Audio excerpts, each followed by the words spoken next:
இன்றைக்கு இருக்கக்கூடிய இயக்குனர்களுக்கு ஒரு கோரிக்கை வைக்கலாம்னு தான் நான் வந்தேன். அருள் கூர்ந்து எல்லோரும் அவரோட ஒரு தடவை வேலை செய்திருப்பார்கள். இது அவருக்கு இல்லை, இது இயக்குனர்களுக்கு ஒரு பெரிய அனுபவமாக இருக்கும்.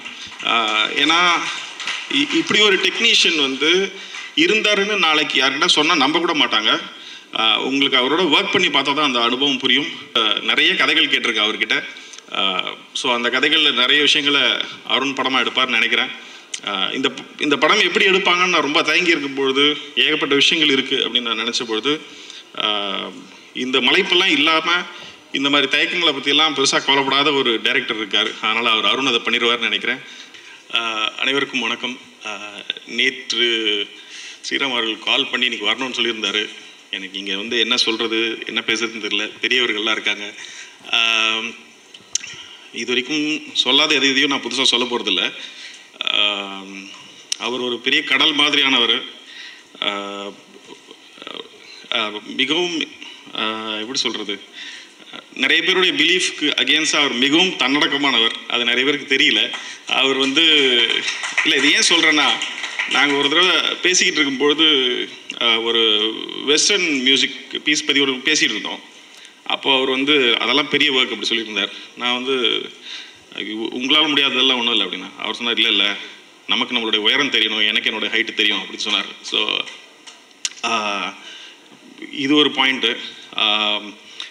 நான் வரும்போது கூட யோசிச்சது என்னெல்லாம் சொல்லலான்ட்டு, பட் நிறைய இருக்குது அவரை பற்றி சொல்கிறதுக்கு. வெற்றி சொன்னது மாதிரி தான், நான் ரொம்ப தயங்கி தான் அவர்கிட்ட ஒர்க் பண்ண போனேன். அவர் ஏன் இவ்வளோ தயங்குறீங்க? இல்லை, ஜென்ரலாகவே நாங்கள் பிறந்ததுலேருந்து உங்கள் மியூசிக் கேட்டு வளர்ந்துருக்கேன் அப்படின்னு சொன்னதுக்கு அவர் சொன்னார், இங்கே வந்தீங்கன்னா நீங்கள் டைரக்டர், ஒரு டைரக்டர் என்ன கேட்குறாரோ அது கொடுக்குறதா என்னுடைய ஒர்க்கு, அதனால் நீங்கள் என்ன வேணால் கேளுங்கன்னாரு. அது உண்மை.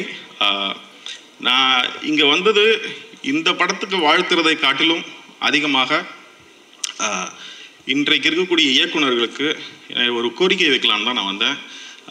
அருள் கூர்ந்து எல்லோரும் அவரோட ஒரு தடவை வேலை செய்திருப்பார்கள். இது அவருக்கு இல்லை, இது இயக்குனர்களுக்கு ஒரு பெரிய அனுபவமாக இருக்கும். ஏன்னா இப்படி ஒரு டெக்னீஷியன் இருந்தாருன்னு நாளைக்கு யார்கிட்ட சொன்னால் நம்ப கூட மாட்டாங்க. உங்களுக்கு அவரோட ஒர்க் பண்ணி பார்த்தா தான் அந்த அனுபவம் புரியும். எனக்கு அந்த அனுபவம் கிடைச்சதுனால சொல்கிறேன். அப்புறம் வரும்பொழுது நிறைய யோசிச்சுட்டு பெரிய பெரிய ஆசைகளோடு வாங்க. ஏன்னா அவர் ஒரு வனதேவதை மாதிரி எதை கேட்டாலும் கொடுக்கறது தயாராக இருக்கார். நாம் பெருசாக கேட்டால் அவர் பெருசாக கொடுப்பார். அதனால் அனைவரும் அவரோட ஒர்க் பண்ணணுன்னு நான் வேண்டி கேட்டுக்கிறேன்.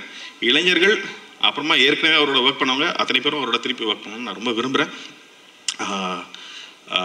அவ்வளோதான். மற்றபடி இந்த படம் நல்லா வரும்னு ரொம்ப நம்பிக்கை இருக்குது. ஏன்னா அவருடைய வாழ்க்கையில் ஏகப்பட்ட சுவாரஸ்யமான சம்பவங்கள் இருக்குது. நான் அவருடைய ஒர்க் பண்ணும்பொழுது அதிக நாள் ஒர்க் பண்ணதான் நான் தான் நினைக்கிறேன். ஏன்னா ஒரு மாதம் தினம் போய் அவரோட உட்காந்துக்குவேன். 10 நிமிஷம் தான் ஒர்க் பண்ணுவோம். பட் நிறைய கதைகள் கேட்டிருக்கேன் அவர்கிட்ட. ஸோ அந்த கதைகளில் நிறைய விஷயங்களை அருண் படமாக எடுப்பார்னு நினைக்கிறேன். இந்த படம் எப்படி எடுப்பாங்கன்னு நான் ரொம்ப தயங்கி இருக்கும் பொழுது, ஏகப்பட்ட விஷயங்கள் இருக்குது அப்படின்னு நான் நினச்ச பொழுது, இந்த மலைப்பெல்லாம் இல்லாமல் இந்த மாதிரி தயக்கங்களை பற்றியெல்லாம் பெருசாக கவலைப்படாத ஒரு டைரக்டர் இருக்கார். அதனால் அவர் அருண் அதை பண்ணிடுவார்னு நினைக்கிறேன். அப்புறம் எந்த பாத்திரத்தை கொடுத்தாலும் சிறப்பாக செய்யக்கூடிய நடிகர் இருக்கிறார். அவர் அதை சிறப்பாக செய்வார்னு நினைக்கிறேன். இந்த படம் வெற்றியடைய வாழ்த்துக்கள். நன்றி, வணக்கம்.